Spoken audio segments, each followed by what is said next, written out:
안녕하세요. 동일교회 초등부원 여러분. 저희가 지난주에는 우리를 시험에 빠지지 않게 하시고 다만 악에서 구하옵소서라고 하는 주기도문의 6번째 강구에 대해서 배웠습니다. 지난주에 제자들은 엄청나게 많은 유혹에 빠졌는데요. 그 첫 번째 유혹이 무엇이었냐면 바로 가룟 유다가 빠졌던 유혹이었죠. 바로 돈의 유혹이었습니다. 가룟 유다는 돈의 유혹에 빠져서 예수님을 팔았죠. 두 번째 유혹이 무엇이었죠?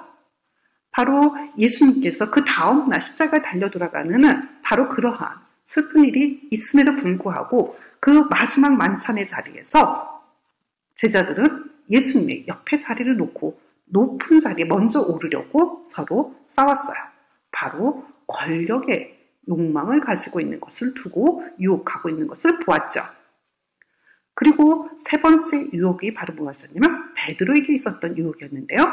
그 유혹은 예수님께서 말씀하신 것을 제대로 듣지 않고 예수님의 말씀을 곡해해서 자신의 과욕을 드러냈던 베드로의 유혹이었습니다. 하지만 여러분들 기억해야 될 것은 그런 유혹이 있을 때마다 예수님은 우리를 위해서 기도하고 계시다는 사실이에요. 예수님께서 베드로를 위해서 기도했듯이 우리를 위해서 기도하고 계세요. 그 유혹을 당하더라도 그 유혹에 넘어진다 하더라도 우리가 다시금 일어설 수 있도록 예수님은 우리를 위해서 기도하고 계시다라는 거죠. 그런데 왜 사탄이 우리를 유혹하도록 예수님은 그대로 두실까요? 그것은 그 유혹을 견디는 과정을 통해서 우리의 믿음이 더욱더 성장하기 때문이죠.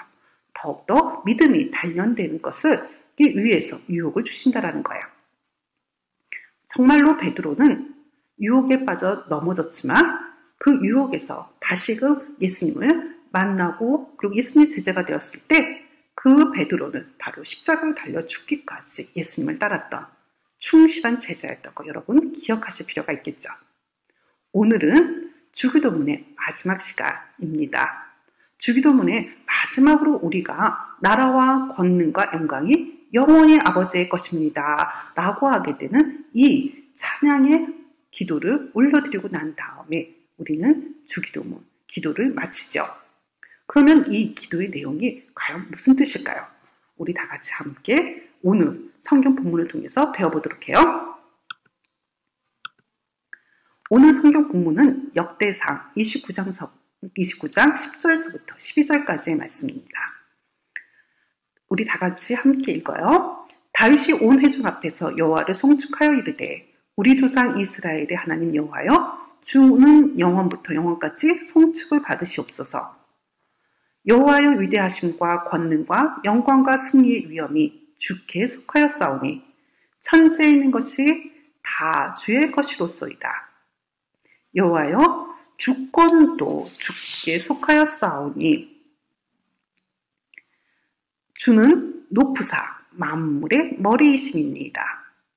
부와 귀가 주께로 말미암고 또 주는 만물의 주제가 되사 손에 권세와 권능이 있사오니 모든 사람을 크게 하심과 강하게 하심이 주의 손에 있나이다. 여기 구절을 보시게 되면 주기도문과 동일한 내용이 여기 담겨져 있는 걸 찾으셨나요? 11절에 보시게 되면 여호와의 위대하심과 권능과 영광과 승리의 위엄이 주께 속하였사오니 이 내용이 바로 주기도문 우리 마지막에서 드린 기도의 내용과 동일한 것을 보게 되는데요. 그런데 왜 다윗은 이 찬양을 하나님께 올려드린 건가요? 그 이야기 속으로 들어가봐요. 다윗은 하나님께서 왕으로 세워주시고 그리고 그가 이스라엘을 다스릴 수 있도록 언제나 하나님이 함께 하셨다는 것을 알고 있었어요. 그래서 마음의 한편이 굉장히 무거웠어요. 그거는 자신은 정말 너무나 호화로운 궁전에서 살고 있는데 하나님은 그냥 장막에 머물러 계시는 것이 마음에 걸렸던 거죠.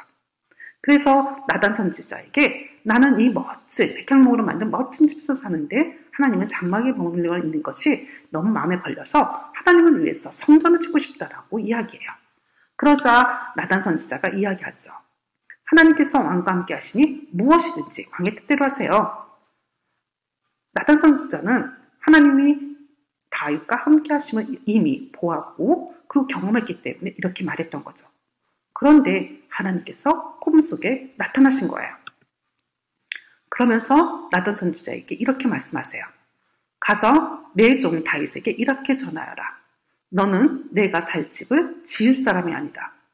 나단 선지자는 깜짝 놀랐을 거예요. 다윗이 지을 사람이 아니래요. 와, 그리고 이어서 하나님께서 말씀하시죠. 내 뒤를 이어 내 자손을 이스라엘의 왕으로 세울 것이다. 그가 나를 위해 성전을 지을 것이며 나는 그의 집안이 이 나라를 영원히 다스릴 수 있게 하겠다. 이렇게 전해주려는 거예요. 지금 여기서 말하고 있는 바로 다윗의 뒤를 이어서 왕으로 이스라엘 왕으로 세워진 사람이 바로 누군가요? 맞습니다. 솔로몬이죠. 바로 그 솔로몬이 하나님을 위해서 성전을 지을 것이래요. 나단 선지자는 이 하나님의 말씀을 고스란히 다윗에게 전하죠. 이 나단의 선지자의 말을 들은 다윗의 마음은 어땠을까요? 다윗은 정말 하나님을 위해서 좋은 성전을 지어주고 싶었어요. 그렇게 해드려야 된다 생각했어요. 왜냐하면 자신을 지금까지 이끌어 주시고 인도해 주셨으니까. 그런데 자신에게는 자신이 성전을 지었을 때 그 성전은 하나님께서 받지 않으시고 자신의 자손을 통해서 이루어지게 되는 성전을 받으시겠다라는 거예요. 마음이 굉장히 슬펐을 것 같아요. 낙담했을 것 같아요. 그리고 절망했을지도 모르죠. 여러분들 가운데에 교회에서 친구들이나 그리고 선생님의 말에 상처를 받아서 나 다음부터 교회 나오지 않을 거야. 예배 드리지 않을 거야. 이런 생각할 때 있잖아요. 분명히 다윗도 그런 마음이 들었을 것 같아요. 그런데 다윗 그 다음에 어떻게 했는지 아세요? 나의 아들 솔로몬은 아직 어리고 경험이 부족합니다. 그런데 이 공사는 너무나 큽니다. 나는 온 힘을 다하여 내 하나님의 성전을 지으려고 준비하겠습니다. 라고 얘기합니다. 다윗은 자신의 손에 의해서 하나님께서 성전을 받지 않으시다라는 것을 나단 선지자를 통해서 들었습니다. 하지만 하나님께서 정말로 그의 가족을 영원히 지키겠다라는 그 약속의 말씀, 그것을 성취하시는 분이 하나님이라는 것을 알았기 때문에 그의 어린 아들 솔로몬이 성전을 짓기에는 이것이 너무나 큰 일이니까 그 성전을 지을 수 있도록 모든 준비를 다윗은 해놓은 거죠.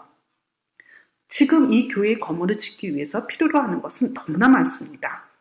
그 많은 준비한 것들을 지금 다윗은 차근차근 아들 솔로몬이 성전을 지을 수 있도록 준비해 줬다라는 거예요.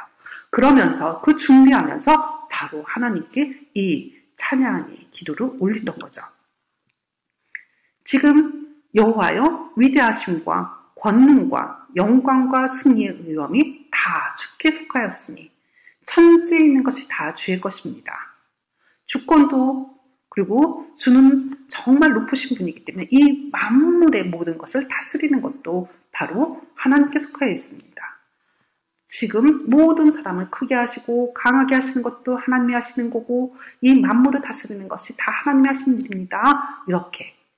그렇게 하나님께 찬양을 올려드렸다라는 거예요.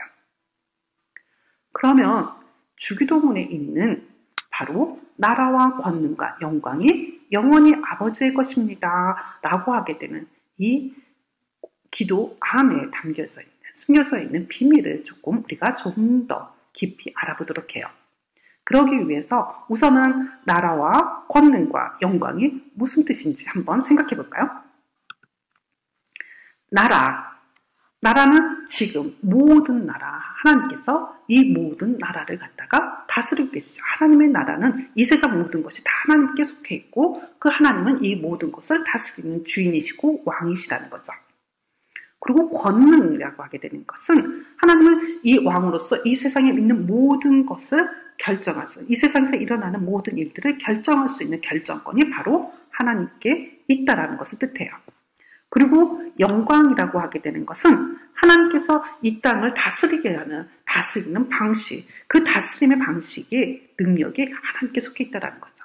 하나님은 우리가 생각하는 것을 넘어서서 우리를 다스리고 계세요. 그 다스림의 방식은 우리가 생각하는 것보다 더 위대한 모습으로 나타나게 되는데 그 모든 것이 다 하나님께 속해 있다는 거죠. 그런데 지금 주기도문의 마지막 기도에 숨겨져 있는 또 하나 아주 숨겨져 있는 비밀인데 바로 그 비밀 한번 찾아보시겠어요? 지금 한번 같이 읽어보시게요. 왜냐하면 나라와 권능과 영광이 영원히 아버지의 것이기 때문입니다.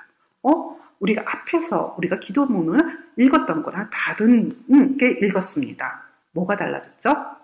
예, 바로 왜냐하면 뭐뭐뭐뭐이기 때문입니다. 지금 주기도문은요, 맨 마지막 구절에 이 구절을 기도하고 간구하는 것은 바로 찬양을 올려드리는 것은 앞에서 우리가 간구했던 6가지의 간구를 하나님께서 다 이루어주실 거라는 거예요. 왜냐하면 나라와 권능과 영광이 영원히 하나님 아버지의 것이기 때문에 그 하나님 아버지께서 이 모든 간구를 이루어 주실 거라는 거예요. 그 믿음을 나타내는 거죠. 그래서 하이델베르크 신앙교육서에서는 이렇게 가르칩니다. 우리는 나라와 권능과 영광이 영원히 아버지의 것입니다. 라로 기도를 맺습니다. 우리는 이 모든 것을 주님께 간구합니다. 주님은 우리의 왕이고 만물에 대한 권세를 가지신 분이기 때문입니다. 그리고 그는 우리에게 모든 좋은 것을 주기 원하고 또한 주실 수 있는 분이시기 때문입니다. 또 다른 이유는 우리 자신이 아니라 하나님의 거룩한 이름이 영원토록 영광을 받아야 하기 때문입니다. 바로 이 내용 안에는 다윗이 하나님께서 물려드렸던 그 영광의 찬송의 내용과 동일한 내용이죠.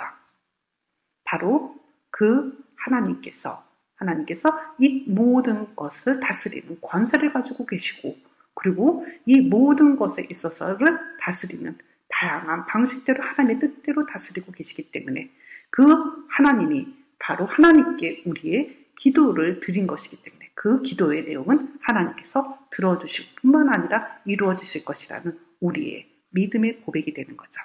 기도는 하나님께서 언제든 무슨 일이 있어도 들어주신다라고 하게 되는 그 믿음의 고백이 바로 나라와 권능과 영광이 영원히 아버지의 것입니다. 라고 하게 되는 이 기도 내용에 담겨져 있는 뜻이에요. 우리는 이 믿음을 가지고 언제나 기도의 자리를 사모하는 동일교회 초등부 어린이들이 됐으면 좋겠습니다. 이것으로 주기도문은 모두 마치도록 하겠습니다. 우리는 다음에는 새로운 주제로 만나요.